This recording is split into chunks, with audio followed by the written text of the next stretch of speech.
Chairman Pakistan Tehreek Insaf کے ہمراہ دیگر رہنما اس وقت پشاور میں نیوز کانفرنس کر رہے ہیں، آپ کو براہ راست لیے چلتے ہیں۔ ایک کرمنل ہے، ایک مجرم ہے، وہ اسی قسم کی پالیسیاں دے گا اور پھر بعد کے اندر پھر اترا کے کہتے ہیں دیکھیں اسی کی کیتا ہے، تم نے عوام کو مار مار کے حشر کر دیا، عورتوں کی بےعزتیاں کی، عورتوں کو مارا، اس کے بعد تم فخر کر رہے ہو اس بات پہ۔ میں ڈاکٹر صاحبہ دیکھیں، اگر ماڈل ٹاؤن میں کیونکہ میں سب سے پہلے گیا تھا جب انہوں نے 14 لوگوں کو قتل کیا اور جو 70 لوگوں کو گولیاں لگی تھی، میں ہاسپٹل بھی گیا تھا، سب کے سامنے ٹی وی کے اوپر نہتے لوگوں کے اوپر یہ گولیاں چلائی انہوں نے۔ اگر وہاں ماڈل ٹاؤن میں رانا ثناءاللہ اور شہباز شریف ان کو اگر سزائیں ہو جاتی تو آج اس طرح کا آپ پولیس کا رویہ اپنے لوگوں پہ نہ دیکھتے۔ یہ کوئی بھی قوم اپنے لوگوں پہ کبھی اس طرح کا ہاتھ نہیں اٹھاتی۔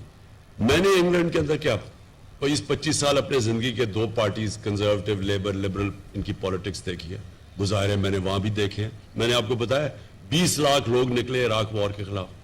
میں نے کبھی کسی پولیٹیکل پارٹی کے لوگوں کے مظاہرے کے اوپر یہ چھوڑیں یہ کہ ڈنڈے مارے اور رات کو اٹیک کر کے لوگوں کو، عورتوں کو، آپ تصور بھی نہیں کر سکتے کہ کبھی کوئی اس طرح کا ان کے اوپر کوئی پولیس ایسے جا کے کوئی دھکا بھی دے سکے۔ تو یہ جو کر رہے ہیں، یہ پاکستان کو دھکیل رہے ہیں، یہ جو گلو بٹ کی ساری ان کا، اور یہ ابھی سے نہیں ہے، جب سے یہ شریف آیا ہے نواز شریف، انہوں نے، مجھے یاد ہے کرکٹ سرفراز نواز ہوتا تھا 1989، ہم کرکٹ ہی کھیلتے تھے، اس کو وہ اس نے کئی تنقید کر دی، اس کو ڈنڈوں سے مارا۔ یہ غلام حسین صاحب بیٹھے ہوئے یہاں، ان کی پٹائی کی 81 میں۔ نجم سیٹھی جو کہ آج کل بڑا ان کا سپورٹر بنا ہوا ہے، 2 دن انہوں نے بند کر کے اس کو پھینٹا لگایا۔ اس کی بیوی، میں افسوس کرنے گیا تھا اس کی بیوی کے ساتھ کہ اس نے بتایا کیسے پکڑ کے۔ ان کی یہ ہسٹری ہے، ان کی یہ فیشسٹ ہے، اور یہ ڈیموکریسی صرف یاد آتی ہے اپوزیشن کے اندر، جیسی گورنمنٹ میں آتے ہیں ایسی حرکتیں کرتے ہیں۔ تو میں 2 چیزیں آخر میں کہنا چاہتا ہوں۔ ایک کہ اگر ان کا خیال ہے آج ہماری پارٹی میں غصہ ہے، میں نے جو اس دن رکا ہوں، میں صرف اس دن ہم ساری تیاری کر کے آئے ہوئے تھے بیٹھنے کے لیے، میں صرف ایک وجہ سے رکا کہ جس طرح کا غصہ تھا لوگوں میں، کیونکہ کوئی نہیں سمجھ رہا تھا۔ سپریم کورٹ نے صبح کوئی ہمیں وہ دی گائیڈ لائنز دی آئیں کہ جناب رکاوٹیں بھی ہٹ جائیں گی، چھوڑ دیا جائے ورکرز کو گرفت۔ ہم سارے سمجھے کہ سارا کچھ ٹھیک ہو گیا، تو جو انہوں نے اس کے بعد کیا، ہم تیار ہی نہیں تھے مینٹلی اس کے لیے کہ جس طرح انہوں نے مارا لوگوں کو۔ میں صرف اس کے اوپر ایک چیز کہنا چاہتا ہوں، جتنا غصہ تھا اس وقت، مجھے پوری طرح یقین تھا کہ اگلے دن وہاں خون ہونا تھا، لوگوں نے لڑنے کے لیے تیار ہو گئے تھے، گولی چل سکتی تھی، لوگوں کے جو جذبات تھے وہ وہاں پہنچ گئے تھے۔ میرا صرف اور صرف ایک مقصد تھا کہ میں تو الیکشن کروا رہا ہوں، میں یہاں کوئی ملک میں انتشار تو نہیں چاہتا۔ اداروں کے خلاف نفرت، پولیس کے خلاف تو پنجاب پولیس کے خلاف تو ویسے نفرت بڑھ گئی تھی، اداروں کے خلاف، فوج کے خلاف بڑھ جانی تھی، کیونکہ رینجرز نے بھی شیلنگ کی تھی وہاں، تو ان کے اگینسٹ بھی غصہ پڑا تھا۔ اس لیے میں نے تب سوچا کہ میں بجائے اپنے ملک کو اور اس طرف انتہا کی طرف لے جاؤں، ہم ان کو ٹائم دیں۔ میں نے 6 دن کا ٹائم دیا ہے، 6 دن کے بعد میں پھر اناؤنس کروں گا۔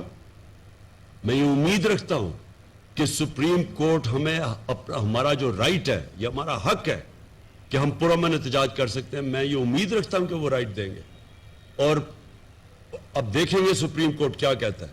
لیکن ہم نے نکلنا ہے، ہم نے کسی صورت ان چوروں کو تسلیم نہیں کرنا۔ اور جو انہوں نے اسمبلی میں کیا ہے، تو پہلے الیکشن کمیشن ان کا نوکر تھا جو چیف الیکشن، اب اپنے اور 2 آدمی انہوں نے بھرتی کروا لیے وہاں، اور اب یہ نیب کا اپنا آدمی رکھوانے لگے ہیں۔ یعنی کوئی دنیا میں یہ ہوتا ہے کہ میں کوئی، آپ جیلوں کے اندر جو چور ہیں ان کو کہیں گے کہ وہ خود ہی اپوائنٹ کرے گا کہ کون اس کی تفتیش کرے گا، کون اس کے اوپر فیصلہ کرے گا؟ یہ کہ دنیا میں سنا ہے؟ یہ ایف آئی اے کا انہوں نے تباہ کر کے رکھ دیا، ایف آئی اے، کیونکہ ان کے اوپر 24 ارب کے کیسز تھے، اور وہ ابھی اس کیسز سے بھی نکل جائیں گے۔ 40 ارب کے خاندان کے اوپر نیب میں کیسز ہیں جو سامنے ہیں، 40 ارب روپے کے۔ اب وہ نیب کو بھی کنٹرول کر لیں گے. کیا یہ قوم تسلیم کرے گی اس کو؟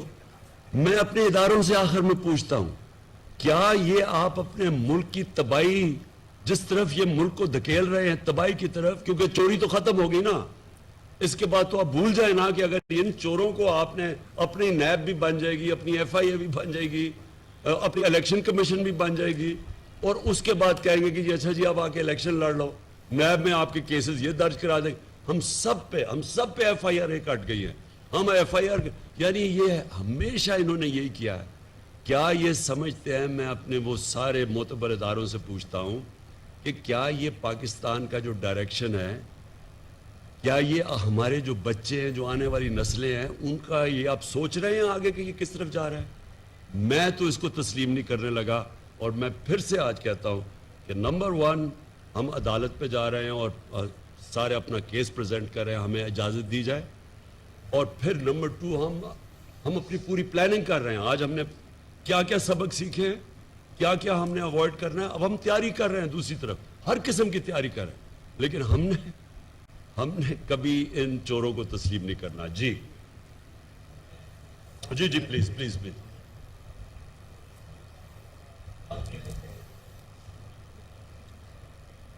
جی سوری, 2 چیزیں ہم چیلنج کر رہے ہیں عدالت میں. ایک تو انہوں نے اوورسیز پاکستانیز کی ووٹنگ ختم کی ہے, میں کل بھی یہ کہہ بیٹھا, یہ فنڈامنٹل رائٹس کے اگینسٹ ہے. یہ ایسی ہے کہ جی ہم فیصلہ کریں عورتوں کو ووٹ نہیں دیں گے, آپ اسمبلی میں بل پاس کریں, ایسے ہو نہیں سکتا ہے, نمبر 1. اور نمبر 2, ہم یہ جو نیب کے اوپر یہ کرنے جا رہے ہیں, یہ بھی ہم چیلنج کریں گے, الیکشن کمیشن بھی چیلنج کریں گے, اور نیب میں بھی یہ جو اپنا کروا رہے ہیں, اپنا آدمی رکھوا رہے ہیں, یہ بھی چیلنج کریں گے. جی جی اسماعیل.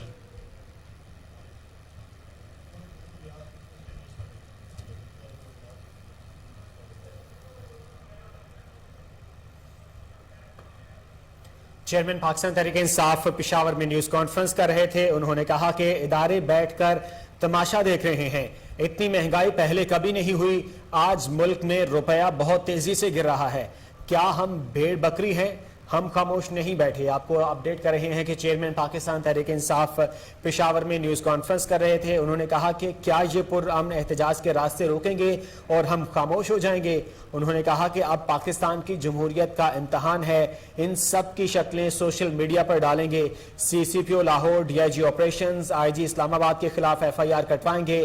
اب بھی کہہ رہے ہیں کہ انہوں نے درختوں کو آگ لگا دی ہے, ہمارے خلاف بی ٹی وی کا کیس فراڈ تھا.